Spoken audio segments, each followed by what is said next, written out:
Welcome back to Fox and Friends. Well, the president is up early this morning and sending out a couple of tweets as a reaction to this week's event. He tweeted this just moments ago. A very outdated filibuster rule must go. Budget reconciliation is killing ours, or Republicans, in the Senate. Mitch McConnell, go to 51 votes now and win. It is time. And he continues on. Republicans in the Senate will never win if they don't go to a 51-vote majority now. They look like fools and are just wasting time. So I think we can see where the frustration is here. This is, while the White House may end up moving on to tax reform, clearly they feel like there could still be an opening to get something done. Well, we had Sean Duffy on last hour, and he was outraged about that because we asked him, we said, why can't both the House and the Senate come together? And he said, it's because of this filibuster. Yeah, the Senate can't get anything 200 done. House bills sitting and waiting at the Senate that can't move because of an outdated filibuster rule. Let's bring in former Secret Service agent, former NYPD officer, and host of the podcast, The Renegade Republican, Dan Bongino. There's a lot of chaos, discord in Congress. 6 years, 7 years to try to get something done. Congressman Duffy just seemed exasperated earlier on our show. I mean, can they get anything done going forward? No. I mean, that's the simple answer. Like, what's the point anymore? And I'll tell you why we can't get anything done. Because what's the point of the Republican Party, guys? I mean, if the Republican Party is a branding mechanism, right? That's what it means, Republican, that people can go into the booth, they can look for who the Republican is, and that Republican is supposed to stand for a set of values. Those values have been flushed down the toilet bowl. Yeah. What's the point of the Republican Party? They can't get taxes cut. They can't get Obamacare repealed. They can do nothing. It's a feckless mechanism. You know, I was never a third party guy, ever, but I have to tell you, even I've actually wrote articles against it. Even I'm starting to think that may be the only path forward because the Republicans are frankly useless. Well, who are the adults in the room there, Dan, to your point? Because you have the Republicans who, they have the power now. They run the House, the Senate. You know, you have the president in charge as a Republican. But the Democrats, I mean, they are cheering at the same time. They wanted this to just blow up in everyone's face. So who are the adults running things on Capitol Hill? You know, it's a great point. There are some good people. I can personally attest to the values and the character of people like Mike Lee and Ted Cruz. I'm not like name dropping or anything, but having run for office, I've had the pleasure of meeting some of these fine men. But unfortunately, that's a very small crew of people. If you were to take a group of people like that and some principled people in Congress, the Tom Masseys, the Louis Gohmerts, the Jim Jordans, you could start a credible third-party movement. I know some people are hesitant. They say, well, we could split the vote. But I ask you this. This is the question I have for you, people who say that. What is not splitting the vote done for you? Abby, you're right. We've won the vote. We've won everywhere, and we're still losing.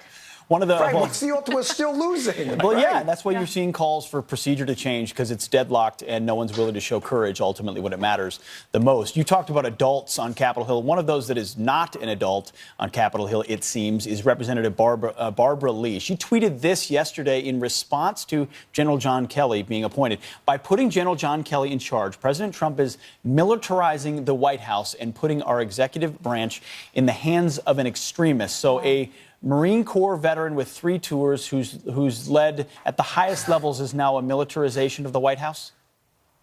You know, I have to tell you, even for the far left, this is a new low. When I saw this tweet yesterday, I had to double check it. She had the blue check mark, so I said, this is real? I thought this was The Onion or one of those. I said, no one would be dumb enough to tweet something so insulting to the best of all of us, our military men and women. You know, unfortunately, guys, you've seen this growing strain of anti-military attitude on the far left. It's not all Democrats. I want to be clear on that. Most Democrats love and respect their military. But the far left, you've seen this growing virus of anti-military, rhetoric coming out of them. And I don't get it. Is it that they see them as some imperial force, like out of Star Wars? This is absurd. These are the best men and women we have who've selflessly dedicated their lives to our country. This Congresswoman, seriously, should have resigned yesterday and fired immediately the person who sent out that tweet. If it was her, it's even worse. Let's talk about Democrats for a moment, because we have the first Democratic candidate, Dan,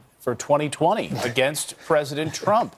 And you ran against him for Congress in 2014. We're talking about Representative Delaney. He just announced. There he is. Give us the scoop, Dan.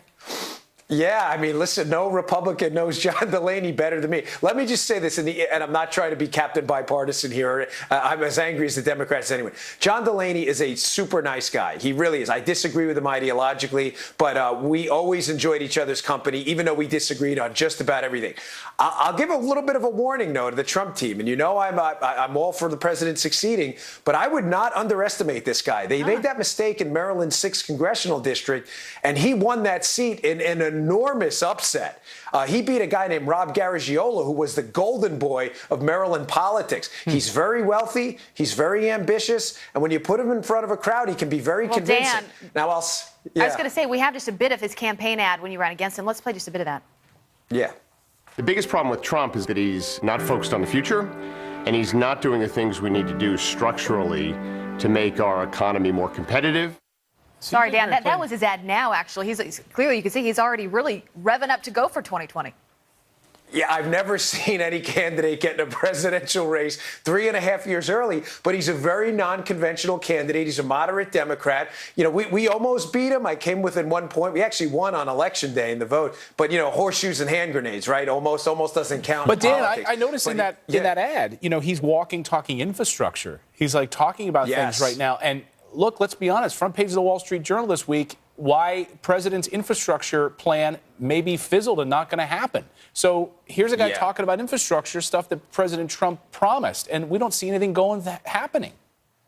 Yeah, infrastructure's been John Delaney, our now first Democratic candidate. That's been his baby for a long time. But listen, make no mistake, although I like him personally, his social positions are to the far left. He's anti-gun. He's pro-abortion. He doesn't align with any conservative values at all. And the bottom line is he hasn't taken any strong position on tax cuts either, which says to me he's going to align with the far left on tax hikes. So he may be portraying himself as a moderate, but he's not. Either way, Republicans don't have fall some for it. serious work to do. I think we can all agree on that. Well, yeah. Oh, yeah. Oh, Dan, big time. Thanks a lot for joining us. Good to see you, Appreciate Dan. your stark words as always. You got it, guys. All right.